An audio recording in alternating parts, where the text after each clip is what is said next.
Smart Fortwo 451. Today we are going to be replacing this annoying intake box for a very simple silicone solution. I don't really care what brand it is. If you're curious, this just happens to be a GN Racing apparently. Don't really care. The reason for it is I'm going to have to be doing the engine mounts, which is going to be the next video. I'm going to be doing that 2 engine mounts, and I'm going to be doing the torque mount. But this is so annoying, so in the way, and for any other future service, I just want it out of my way. So I'm gonna go ahead and replace this. First thing we're gonna do is we're gonna loosen these two. You can use a standard flathead. There's also a third one over there. You can use a standard flathead. Gonna get the vacuum line out of the way and whatnot. And then we're gonna get to the hard part after that, which is the torque screws. But let's do this first and remove this guy. Now that we've removed those, got this out of here, and we've loosened this piece, next thing we're going to do is simply pop out the air box, the top of it at least, by releasing the 3 clips. I'm going to pull this cover out. We're also going to remove the air filter so we don't damage it in the process of what we're going to be doing. It's got about 4,000 miles on it. It's okay for the time being. I do mine every 10K if you're curious. And possibly remove this to help remove this guy out of here. There's the Torx down there. I'll put the torque size here on screen. And I believe this should just pop out. So let's get that first.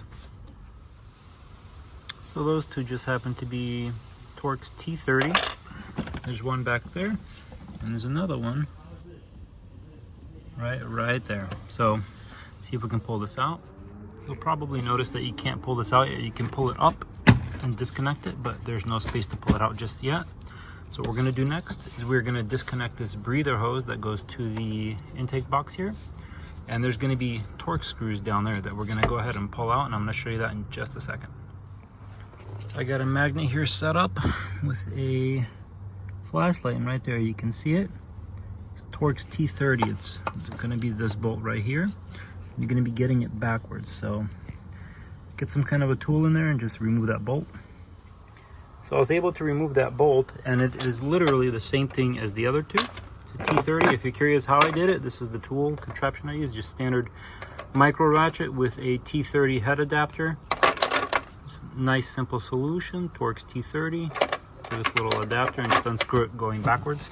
Now that that's loose, this can pull out. Just did a little bit of pulling off camera, but you just basically pull it backwards and it releases and allows you to get space here. And at this point, honestly, I should have done this earlier, but disconnect this vacuum line so it's not going over this. Just disconnect it here. We're going to push this inward so we can pull that out. And we got it here, and boom, it's out. And I must apologize to you. I failed you all. I actually could not pull it out, so I ended up grabbing the good old trusty Sawzall and just cutting it off. Spent way too much time trying to get this out, and I couldn't. So I think the way this is designed to be removed is with the engine in service position, and then you'll have enough space. But sadly, we didn't have enough space. But you can see, in order to do the engine mounts, there's the 2 bolts. Here's the other 2 bolts, and that's this side mount right over here. Same thing, you have quite a bit more access to your motors, access down, just through everything. Everything is just accessible here now. This is part of the mounting nub right there,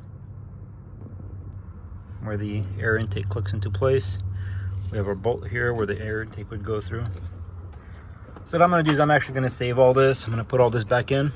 But yeah, let's just mount this back on. Get it clicked back into place. Maybe I'll clean the inside of it out, put the filter back in. And at that point, we'll just go ahead and mount the hose. Now that we're more back at a baseline, everything's reattached. What I'm gonna go ahead and do is attach my 2 clamps. We're gonna fit this on. And then I noticed something, that this is really long. And I'm honestly gonna trim this back as much as I can, because as you can see here, it's gonna have to do like an S bend to get back to the crankcase ventilation. So I'm going to bend it and cut my original tube, the original hose, to length. But let's go ahead and get these 2 clamps on first. So here's what I've done so far. I have removed the little foam shielding from the top of this hose. I've cut a fresh end here. I put the clamp on, ready to go. And then I've twisted this to where it's angled, to where the hose just kind of naturally goes down here. And I'm bending the silicone, and just I'm gonna measure here, cut it straight, put clamps on, and that's gonna be it. It's nice and simple. This is very bendy. This is also very bendy. It's gonna meet them together. It'll be nice, short, straight line. And there we go. We're pretty much done. As you can see, I've simply done the hose clamps up. And in this position, you can see that nothing is touching. Everything is free, so nothing's gonna be rubbing away on anything. This is good. Our vacuum line, the one that we disconnected, we reattached it here.